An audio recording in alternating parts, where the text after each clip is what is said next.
Hi, my name is Kaylee Champion. I'm a second-year PhD student, and this is large-scale particle tracing simulation for touchless potential sensing. Now, in order to conduct touchless potential sensing, a servicer is equipped with an electron beam, and it aims that beam at a target in order to emit secondary electrons and X-rays. The energy of these emissions can then be measured and used to infer the potential of the target with respect to the servicer.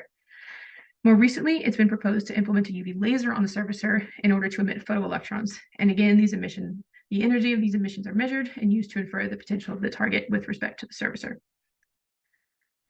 Now, the motivation for this study is to account for electron beam deflection and unknown secondary electron trajectories that can occur in potential fields with complex spacecraft geometries, that is, most spacecrafts.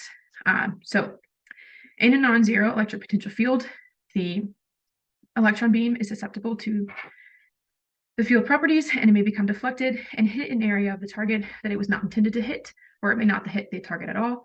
And in addition, the secondary electron emission trajectories are highly dependent on the target's geometry. So there will be regions in which the emissions are sensible and regions in which the emissions cannot be sensed.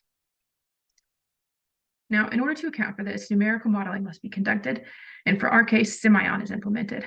So SIMION is a particle tracing software, and it determines the particle trajectories based on Newton's second law, determines the electric field based on the gradient of the potential field, and the potential field is determined using Laplace's equation. Now, some important numerical aspects to consider is that the ambient space is defined using a Cartesian grid. So an example of this is shown on the left, which is a SIMION model of the Eclipse vacuum chamber that's at the University of Colorado Boulder. 2, space charge is neglected. So this essentially means that charge only exists on the surface of the electrodes. And if there's any sort of potential field damping due to the ambient plasma, SIMION does not take that into account. And then last, the boundary conditions are defined using Dirichlet or Newman boundary conditions. So for Dirichlet conditions, the boundary is defined as a constant potential. And for Newman boundary conditions, the derivative of the potential is defined using a constant. Now, previously, secondary electron emissions were implemented into SIMION using a user-defined Lua function.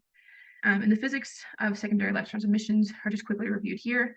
What's important to know is that the yield, which is the number of secondary electrons emitted per incident electron, is dependent on the incident angle of those incoming electrons. The angular distribution is defined using the Lambertian distribution, but these emissions are possible for a full 180-degree range or 360-degree range. And the emission energy distribution is defined using the Chang-Everhart model, but essentially the energy of the secondary electron emissions is on the order of a few electron volts, and they are then accelerated by the target and the servicer. And then for this case, the maximum yield is assumed to be 1, which is for pure aluminum, and the energy of this maximum yield is assumed to be 300 electron volts. Now, in order to define the full-scale touchless potential sensing of neighboring spacecraft using electron emissions, the proper boundary conditions must be set in SIMION. And in order to do this, the properties of the Debye length are utilized. So the Debye length is a measure of how far a charge's electrostatic effect persists. And in GEO and in some other similar cislunar regions, the Debye length is on the order of approximately 200 meters, which means that it may reasonably be assumed that the potential of the space is about 0 volts, 200 meters from the spacecraft. Now, however, the geometry of the spacecraft is also of interest. And in order to define the fine geometry of the target and the servicer, elements on the order of a few centimeters must be utilized. But it is not computationally efficient to define a 400-meter cube on the order of a few centimeters. And in addition, the field hundreds of meters away from the spacecraft can reasonably be approximated with elements on the order of a few meters. So in order to balance this, 2 potential arrays are used. A coarse potential array that has elements on the order of a few meters and uses effective spheres to represent the spacecraft.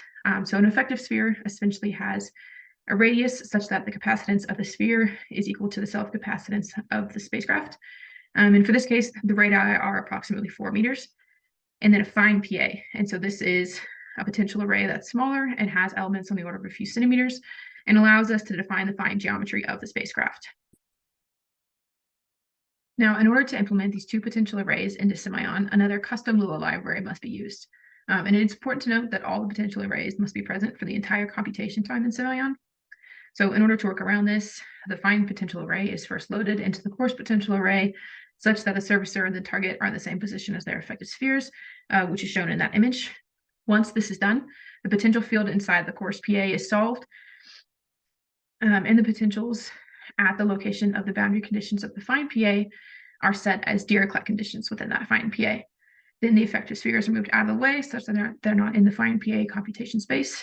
The potential field based on those new Dirichlet boundary conditions and the potential of the spacecraft is then solved for, and then finally the electron beam and the secondary electron emissions can be simulated. Now, in order to validate that this potential field regeneration method is valid, secondary electron results and the electron beam trajectories are compared to previous work done with the multi-sphere method. So the multi-sphere method is shown in this far left image on the bottom, and then the trajectories within the fine potential array after full generation of those potential arrays is shown in the middle, and then the trajectories inside a potential array with Newman boundary conditions such that there is no change in the potential, or excuse me, such that the derivative of the potential is zero at the boundaries is shown on the right. And also important to note, in the multi-sphere method, the emission angles of the secondary trajectories were simply defined as a uniform distribution from 0 to 180, so they were not defined as a Lambertian, which is why those emission angles are a little bit narrower in semi-on. However, as you can see, in both the multi-sphere method and in the semi-on model, where the PAs are regenerated, the electron beam entirely hits the surfacer, and the emission trajectories of the secondary electrons are fairly similar, whereas in the semi-on model, where we have those default Newman boundary conditions, the electron beam does not entirely hit the target, and the secondary electron trajectories are significantly more warped than in the multi-sphere or in the other semi-on model. So this shows that regenerating the PAs is an important process that must be done in the semi-on model, and the secondary electron trajectories are following what is expected based on previous work. Now, in order to determine the regions in which the potential of the target is capable of being sensed using secondary electron emissions, the target is rotated from 0 to 180 degrees with respect to the spacecraft, and the target's potential is varied from -500 to -3500 volts in 1000 volt steps. And as shown in that top right picture, there are 3 different regions that occur when sensing using the electron region. 1, the electron beam impacts the target, and the secondary electrons are sensed or hit the surfacer, which is shown at 5 and 170 degrees. 2, the electron beam hits the target, but the emissions are not detected. And 3, the electron beam does not hit the target at all, as shown at 120 degrees. And then in addition to this, the different regions will actually be different for different target potentials.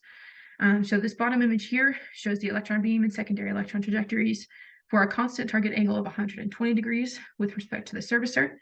And as you can see, as that target potential gets more negative, the electron beam actually shifts from entirely hitting the target to partially hitting the target to not hitting it at all.